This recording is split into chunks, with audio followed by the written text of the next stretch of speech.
Hello students, मैं एहसान अंसारी ठाकर द्वारा से स्वागत है आपका अपने YouTube channel UP triple S C academy Thakar द्वारा। हमारा टॉपिक वर्दी मेरा जुनून। ठीक, ये टॉपिक नहीं है, ये वैकेंसी है यूपीएसआई की, और उसी के लिए हमने जीएस के अंदर भारतीय संविधान सबसे ज़्यादा पूछा जाएगा यूपीएसआई के अंदर, उसको स्टार्ट कर दिया है। ठीक, इससे पहले जिसने वीडियो नहीं देखी भारतीय संविधान की, ये भारतीय संविधान का दूसरा भाग है, और जिसने पहला भाग नहीं देखा वह पहला भाग देख ले। ठीक, अब हम बात कर रहे थे सीधा टॉपिक पे, और भैया वीडियो शेयर कर दिया करो, आपके लिए इतनी मेहनत कर रहा है, आप वीडियो शेयर भी नहीं कर सकते। वीडियो अच्छी लग रही है तो उसको लाइक करिए और कमेंट्स बॉक्स में बताइए हमें। ठीक, अब आइए सीधा पॉइंट पर, टाइम वेस्ट नहीं करना बिल्कुल भी, टाइम कम है हमारे पास। इंतजार करने वाले को सिर्फ उतना मिलता है जितना कोशिश करने वाले छोड़ देते हैं, इसलिए इंतजार नहीं करना, कोशिश करनी है, पढ़ना है। देखिए, मैंने राष्ट्रपति पढ़ रहे थे, क्योंकि पहला पद जो होता है सबसे बड़ा पद भारतीय संविधान के अंदर राष्ट्रपति का होता है। वो बात अलग है कि पावर बहुत कम है, वो सारा सिस्टम आपकी समझ आ जाएगा जब भारतीय संविधान आप पढ़ेंगे, लेकिन सबसे बड़ा पद राष्ट्रपति का माना जाता है। अब आर्टिकल 55 तक तो हमने पढ़ लिया था। ठीक, अब आर्टिकल 52 में क्या था हमारा, भारत का एक राष्ट्रपति होगा। आर्टिकल 53 में क्या था हमारा, भारत का राष्ट्रपति संघ की कार्यपालिका का प्रधान होगा, जबकि वास्तविक प्रधान कौन होगा, प्रधानमंत्री। संघ के सभी कार्य राष्ट्रपति के नाम से किए जाएंगे। आर्टिकल 54 में क्या था, राष्ट्रपति का निर्वाचक मंडल। निर्वाचक मंडल मतलब कौन कौन राष्ट्रपति के इलेक्शन में वोट कर सकते हैं, लोकसभा प्लस राज्यसभा प्लस विधानसभा के निर्वाचित सदस्य। ठीक, और केंद्र शासित प्रदेश दिल्ली और पुदुचेरी के विधानसभा सदस्यों को वोट डालने का अधिकार नहीं था। ये 70वें संविधान संशोधन 1992 के तहत दिल्ली तथा पुदुचेरी की विधानसभा के सदस्यों को राष्ट्रपति के निर्वाचक मंडल में शामिल किया गया। और आर्टिकल आपका 55 क्या है, राष्ट्रपति के निर्वाचन प्रक्रिया। राष्ट्रपति के निर्वाचन प्रक्रिया मतलब पूरा प्रोसेस क्या है, इलेक्शन कैसे होता है, एकल संक्रमणीय प्रणाली तथा समानुपाती, ये सब मैंने आपको पिछली वीडियो में क्लियर कर दिया। अब नेक्स्ट वीडियो देखें हम। ठीक, नेक्स्ट वीडियो में नेक्स्ट आर्टिकल देखें। आर्टिकल अनुच्छेद है आपका 56, और 56 में क्या है, कार्यकाल। किसका कार्यकाल, राष्ट्रपति का। कोई बताएगा राष्ट्रपति का कार्यकाल कितना होता है। राष्ट्रपति का कार्यकाल, सामान्य कार्यकाल 5 वर्ष का होता है, परंतु जब तक नया राष्ट्रपति नियुक्त ना हो जाए तब तक उसका, चाहे 5 साल से थोड़ा सा ज्यादा हो जाए, जब तक न्यू राष्ट्रपति नियुक्त निर्वाचित नहीं होगा तो तब तक वह राष्ट्रपति रहेगा। अब आप कहेंगे कि कितना ज्यादा रहेगा, 5 साल से। अगर इलेक्शन नहीं होए, कोई आपात की स्थिति है, राष्ट्रीय आपात की स्थिति है, तो उस स्थिति में राष्ट्रपति का इलेक्शन नहीं हुआ तो राष्ट्रपति कब तक रहेगा। तो इस पर संविधान मौन है कि 6 साल तक रहेगा या 7 साल तक रहेगा राष्ट्रीय आपात की स्थिति में, इस पर संविधान मौन है। ठीक है, कोई उल्लेख नहीं है इस बात का, बस सामान्य कार्यकाल 5 वर्ष का होता है। और राष्ट्रपति अपना त्याग पत्र कभी भी किसको दे सकता है, उपराष्ट्रपति को सौंप सकता है। ठीक है, और उसका कार्यकाल उसी टाइम पे फिनिश हो जाएगा जिस टाइम पे राष्ट्रपति उपराष्ट्रपति को अपना इस्तीफा सौंप देगा। और तीसरा पॉइंट है आपका राष्ट्रपति संविधान का अतिक्रमण करता है या उल्लंघन करता है तो ऐसी स्थिति में महाभियोग प्रक्रिया लाकर राष्ट्रपति को पद से हटाया जा सकता है। ठीक है,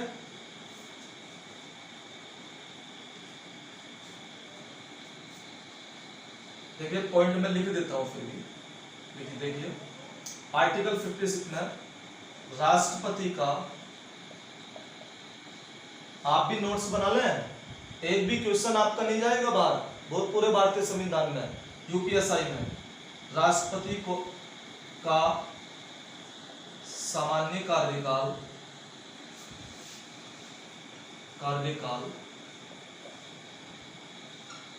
5 वर्ष का होता है, परंतु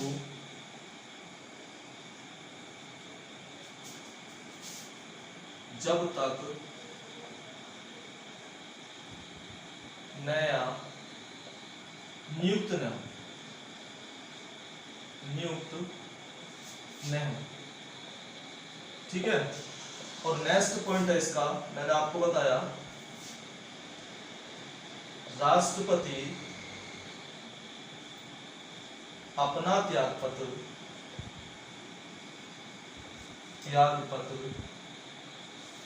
कभी भी उपराष्ट्रपति को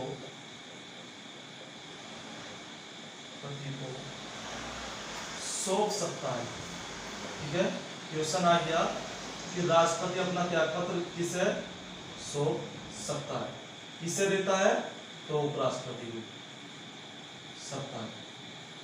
ठीक, और तीसरा पॉइंट है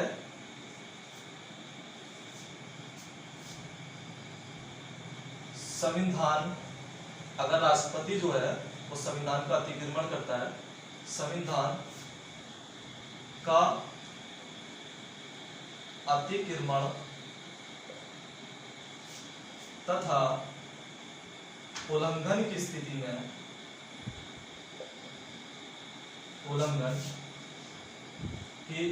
में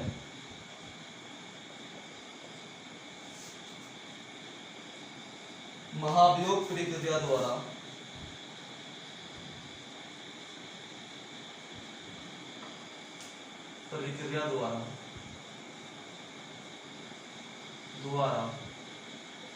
पद से हटाया जा सकता है,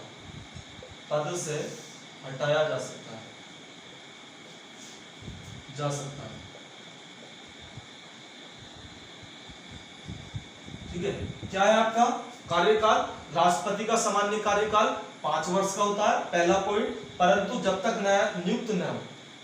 ठीक है, ये कंडीशन है। दूसरा, राष्ट्रपति अपना त्यागपत्र कभी भी उपराष्ट्रपति को सौंप सकता है। तीसरा, संविधान का अतिक्रमण तथा उल्लंघन अगर भारतीय राष्ट्रपति करता है तो ऐसी स्थिति में महाभियोग प्रक्रिया द्वारा उसको पद से हटाया जा सकता है। यह राष्ट्रपति का कार्यकाल है। उम्मीद करता हूं यह आर्टिकल आपकी समझ आ गया होगा। स्क्रीनशॉट ले लें। ठीक है, नेक्स्ट आर्टिकल,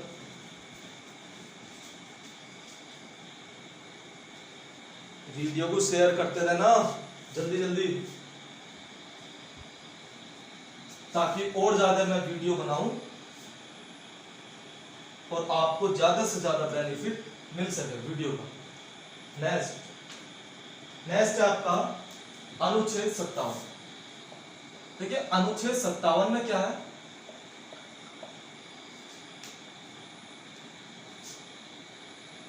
एक बार निर्वाचित राष्ट्रपति दोबारा निर्वाचन का पात्र होगा। क्या मतलब है इसका?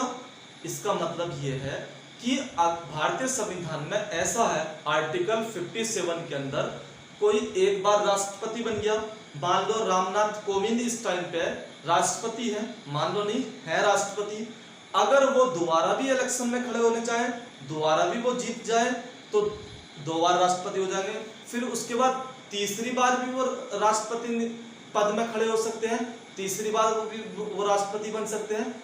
बट अमेरिका के अंदर ऐसा नहीं है, उसमें सीमा है। अधिकतम कितने टाइम तक बन सकता है राष्ट्रपति वहां? सिर्फ 2 बार, वो भी बराक ओबामा बने, वरना एक ही बार में दूसरा न्यू राष्ट्रपति बनता है। लेकिन हमारे यहाँ कितने भी बार एक ही आदमी राष्ट्रपति बन सकता है, वहां पर एक आदमी सिर्फ 2 बार राष्ट्रपति बन सकता है अमेरिका के अंदर। ठीक है, तो ये है आपका। तो एक बार निर्वाचन राष्ट्रपति पुनः निर्वाचन का पात्र होगा। एक बार निर्वाचित राष्ट्रपति पुनः निर्वाचन का पात्र होगा, का पात्र होगा। ठीक, अरे ठाकर द्वारे से कितने स्टूडेंट हैं वो जरा कमेंट्स बॉक्स में बता दिया करो, जो ठाकर द्वारे तैयारी करते हैं।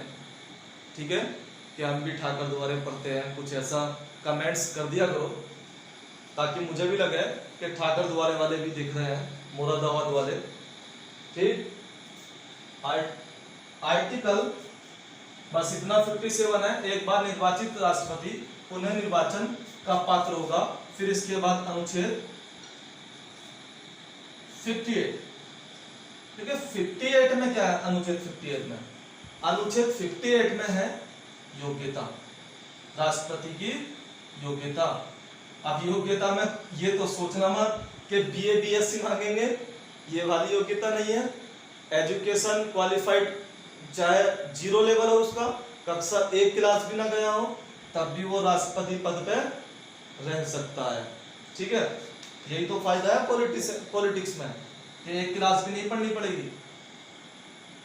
अब देखिए योग्यता में मैं आपको बता रहा हूं, इसकी 4 मेन योग्यता है। नंबर 1, वह भारत का नागरिक हो। नंबर 2, वह लोकसभा का सदस्य बनने की योग्यता रखता हो। नंबर 3, वह कितने वर्ष की? 35 वर्ष की आयु पूर्ण कर चुका हो, और जबकि प्रधानमंत्री बनने में सिर्फ 25 साल की आयु पूर्ण कर चुका हो। तो 3 पॉइंट हमारे हो गए। और चौथा, वह किसी भी लाभ के पद पर ना हो। ठीक, किसी लाभ के पद पर ना हो। तो ये हमारे, चाहे वो चपरासी हो, क्लर्क हो, और आईएएस अधिकारी हो, एसपी हो, ये सब लाभ के पद हैं, और इसको छोड़ना पड़ेगा, तभी वह राष्ट्रपति पद में नॉमिनेशन कर सकता है, राष्ट्रपति पद का उम्मीदवार हो सकता है। उससे पहले नॉमिनेट भी नहीं कर सकता। तो 4 मैंने कौन कौन सी लिखी देखें। नंबर 1, वह भारत का नागरिक हो। नंबर 2, वह 35 वर्ष की आयु पूर्ण कर चुका हो। और नंबर 3, वह लोकसभा का सदस्य बनने की योग्यता रखता हो। और नंबर 4, वह किसी लाभ के पद पर न हो। चारों योग्यता याद हो गई। वह भारत का नागरिक हो, वह 35 वर्ष की आयु पूर्ण कर चुका हो, वह लोकसभा का सदस्य बनने की योग्यता रखता हो, वह किसी लाभ के पद पर न हो। ले लो स्क्रीनशॉट। ठीक है, नेक्स्ट आर्टिकल आपका 59।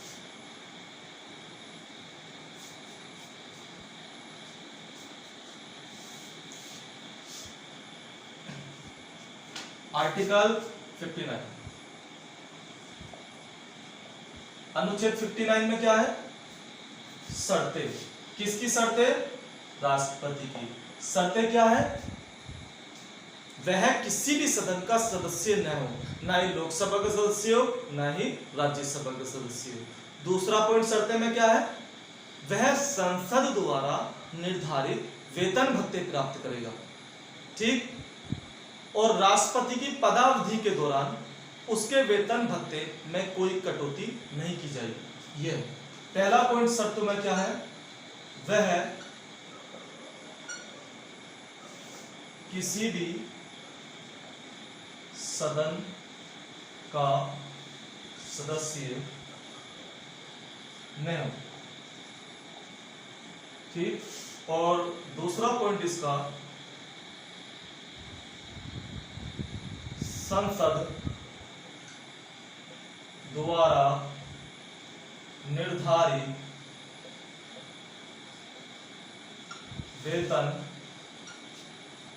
भत्ते प्राप्त करेगा।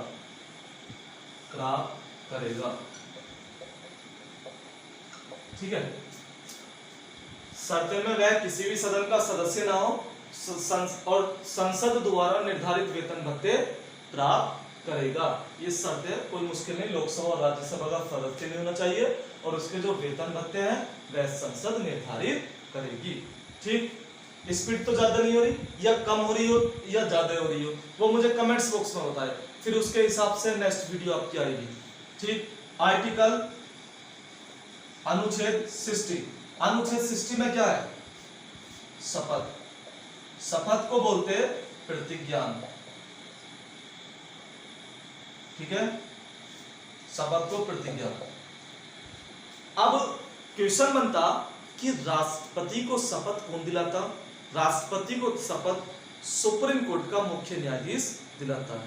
लेकिन अगर वो उपस्थित ना हो, अनुपस्थित हो, तो ऐसी स्थिति में राष्ट्रपति को शपथ दिलाता है वरिष्ठतम न्यायाधीश। जो 30-31 जो वरिष्ठ न्यायाधीश रहते हैं ना सुप्रीम कोर्ट के बाद, मुख्य न्यायाधीश के बाद जो 30 न्यायाधीश रहते हैं, 30-31, ठीक है, अब बढ़ गए 33 हो चुके हैं। ठीक। 33 वरिष्ठतम न्यायाधीश, 33 न्यायाधीश हैं और एक मुख्य न्यायाधीश है। उन 33 में वरिष्ठतम न्यायाधीश जो है वह राष्ट्रपति को शपथ दिलाता है। किसकी अनुपस्थिति में? मुख्य न्यायाधीश की अनुपस्थिति में। लेकिन मुख्य न्यायाधीश भी अनुपस्थित हो, वरिष्ठतम न्यायाधीश भी अनुपस्थित हो, तो कौन शपथ दिलाएगा? बताइए। कुछ तो सोच रहे होंगे वो 33 है तो उनमें से ही दिला देगा। नहीं, फिर राष्ट्रपति को शपथ दिलाएगा लोकसभा अध्यक्ष।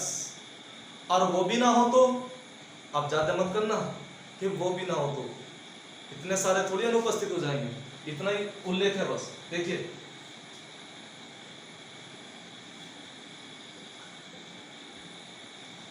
राष्ट्रपति को शपथ मुख्य न्यायाधीश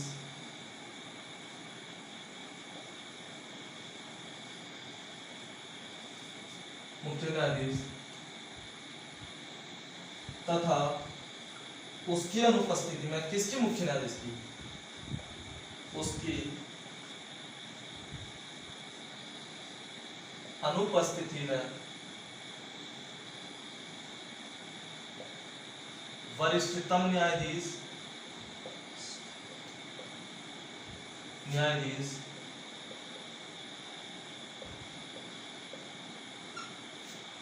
तथा उसकी अनुपस्थिति में, किसकी? वरिष्ठतम न्यायाधीश की, उसकी अनुपस्थिति में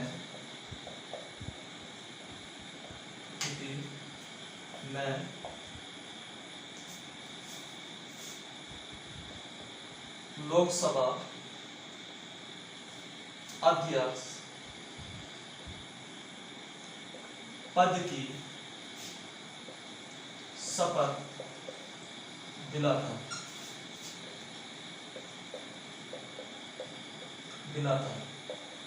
ठीक है। तो राष्ट्रपति को शपथ, मुख्य न्यायाधीश उसकी अनुपस्थिति में, वरिष्ठतम न्यायाधीश उसकी अनुपस्थिति में लोकसभा अध्यक्ष पद की शपथ दिलाता है। स्क्रीनशॉट मार दो और वीडियो को शेयर करो जल्दी जल्दी। नेक्स्ट आपका आर्टिकल है, सुना बहुत होगा आपने, लेकिन आधों की तो याद उसका कॉन्सेप्ट नहीं रहता कि अनुच्छेद 61 क्या बोलता है, उसका प्रोसेस क्या है, और उसका प्रोसेस में आपको आज इस तरीके से समझाने वाला हूं राष्ट्रपति की महाभियोग प्रक्रिया का कि आप कभी नहीं भूल सकते। ठीक है, डायग्राम बना के बताऊंगा आपको। थोड़ा सा बस पानी पी लूं।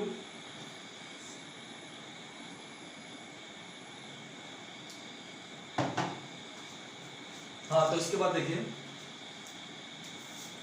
अनुच्छेद 61 महाभियोग प्रक्रिया। ठीक है, राष्ट्रपति पर महाभियोग प्रक्रिया। पहले तो मैं इसको बता दूं आपको ऐसी बेसिक तरीके से, फिर डायग्राम में बताता हूं। आप कभी नहीं बोलोगे, गारंटी है इस बात की।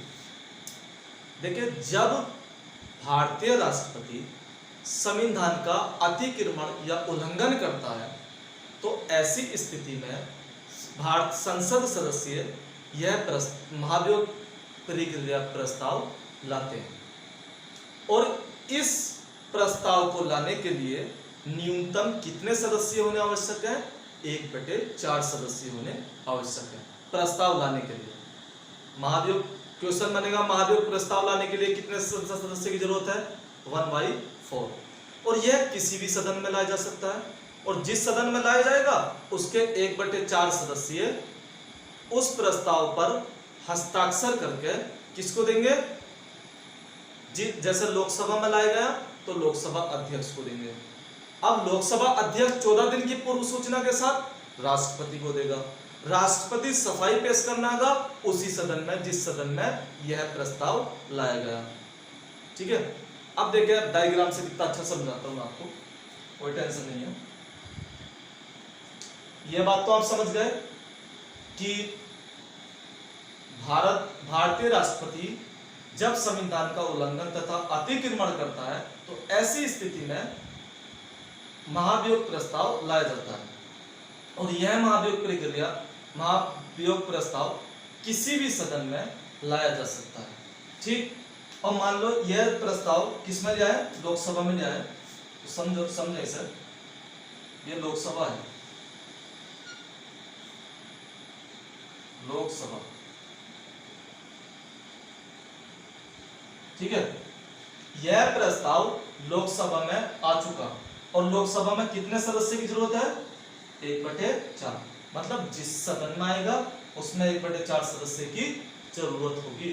अब यह 1/4 सदस्य यह प्रस्ताव किसको देंगे? अध्यक्ष को। और अध्यक्ष यह प्रस्ताव किसको देगा? राष्ट्रपति को। कितने दिन की पूर्व सूचना के साथ? 14 दिन पूर्व सूचना के साथ, पूर्व सूचना के साथ, सूचना के साथ। ठीक है, अब देखिए लोकसभा के 1/4 सदस्य प्रस्ताव लाएंगे, वह अध्यक्ष को देंगे, अध्यक्ष राष्ट्रपति को देगा 14 दिन की पूर्व सूचना के साथ। कि अब राष्ट्रपति के पास 14 दिन है, तो इस 14 दिन में वह कुछ भी कर सकता है। कुछ भी क्या? अपने सफाई पेश करना आएगा लोकसभा में। ठीक है, क्या करना आएगा? सफाई पेश करना है। सफाई कैसी? सफाई पेश करना है। अब ये मत समझना कि कूड़ा उड़ा साफ करना आएगा लोकसभा में, वो वाली सफाई नहीं है। मतलब ये वाली सफाई पेश करना आएगा कि आप मेरे खिलाफ क्यों महाभियोग प्रस्ताव लाए, मैंने तो भारतीय संविधान का उल्लंघन नहीं किया है। ठीक है, इसके बावजूद भी यह नहीं मानती लोकसभा, तो क्या होगा? लोकसभा के 2/3 सदस्य विशेष बहुमत से, 2/3 सदस्य विशेष बहुमत बोलते इसे, बहुमत से पारित कर देंगे, पारित कर देंगे। ठीक है, अब यह प्रस्ताव यहां से तो चला गया, यहां से लोकसभा से कहा जाएगा, यह आ गई आपकी राज्यसभा, राज्यसभा। ठीक, यह प्रस्ताव लोकसभा में विशेष बहुमत से पारित हो गया, और विशेष बहुमत से पारित करने के लिए 2/3 सदस्यों की आवश्यकता होती है। अब ये राज्यसभा आ गया आपका। अब राज्यसभा एक समिति बनाएगी, समिति जिसमें राज्यसभा के सदस्य रहेंगे। समिति क्या करेगी, आरोपों की जांच करेगी, और आरोप सही पाए जाते हैं तो यह प्रस्ताव फिर राज्यसभा में आ जाएगा, और राज्यसभा इसको 2/3 से पारित कर दी, और आपका महाभियोग प्रक्रिया पूर्ण। ठीक, एक बार बस मैं इसको डायग्राम को, स्ट्रक्चर को आपको समझा देता हूं, तो समझने की कोशिश करें इसे। मैंने बताया तो नहीं था आपसे, आपके दिमाग में ऐसा बिठा दूंगा महाभियोग प्रक्रिया, आप भूल नहीं सकते, बस आप एक बार समझे अब इसे। देखिए, भारतीय संविधान, भारतीय राष्ट्रपति भारतीय संविधान का अतिक्रमण या उल्लंघन करता है, तो ऐसी स्थिति में महाभियोग प्रस्ताव लाया जाता है, और यह महाभियोग प्रस्ताव किसी भी सदन में लाया जा सकता है। मान लो यह महाभियोग प्रस्ताव लोकसभा में लाया गया, तो कितने सदस्य लाए, 1/4 सदस्य। अब उसको डेफिनेशन को छोड़कर डायरेक्ट डायग्राम पर समझो। लोकसभा में प्रस्ताव लाया गया, 1/4 सदस्य लेकर आए, 1/4 सदस्य ने यह प्रस्ताव किसको दिया, अध्यक्ष को, अध्यक्ष ने किसको दिया, राष्ट्रपति को। कितने दिन की पूर्व सूचना के साथ, 14 दिन की पूर्व सूचना के साथ। फिर राष्ट्रपति सफाई पेश करने कहा आया लोकसभा में कि मैंने तो ये आरोप किए नहीं, आपने आरोप झूठे लगाए हैं। फिर भी लोकसभा नहीं मानती कि नहीं, आपने भारतीय संविधान का अतिक्रमण किया है, तो वह 2/3 से विशेष बहुमत से पारित कर सकती है, राष्ट्रपति कुछ नहीं कर सकता। और फिर यह विशेष बहुमत से पारित होकर राज्यसभा में जाएगा। राज्यसभा एक समिति बनाएगी, जो सभापति होता है वो एक समिति बनाएंगे, और समिति आरोपों की जांच करेगी। आरोप अगर सही पाए जाते हैं तो राज्यसभा में भी वोटिंग स्टार्ट हो जाती है, ये भी 2/3 से पारित कर देती है, और विशेष बहुमत से पारित कर देती है, और महाभियोग प्रक्रिया पूर्ण हो चुकी है। अब तुरंत राष्ट्रपति को अपने पद से हटना होता है। अब राष्ट्रपति के पास कोई टाइम नहीं। ठीक है, स्क्रीनशॉट ले लें डायग्राम की। आज की वीडियो आपकी यहीं तक समाप्त। नेक्स्ट एक वीडियो और आएगी राष्ट्रपति के बारे में। राष्ट्रपति के नॉमिनेशन में प्रस्तावक कितने होते हैं, आर्टिकल 62 की क्या है, राष्ट्रपति का क्रम क्या है, राष्ट्रपति की वीटो पावर क्या है, ये सब नेक्स्ट वीडियो में हम बात करेंगे। वीडियो को ज्यादा से ज्यादा शेयर करें, लाइक करें। ठीक है, इतना आपका कर्तव्य भी बनता है वीडियो को शेयर करना, ताकि हम और ज्यादा मेहनत करें, और बेहिसाब मेहनत करिए। आप नेक्स्ट नंबर आपका ही होगा यूपीएससी के अंदर। ओके, जय हिंद।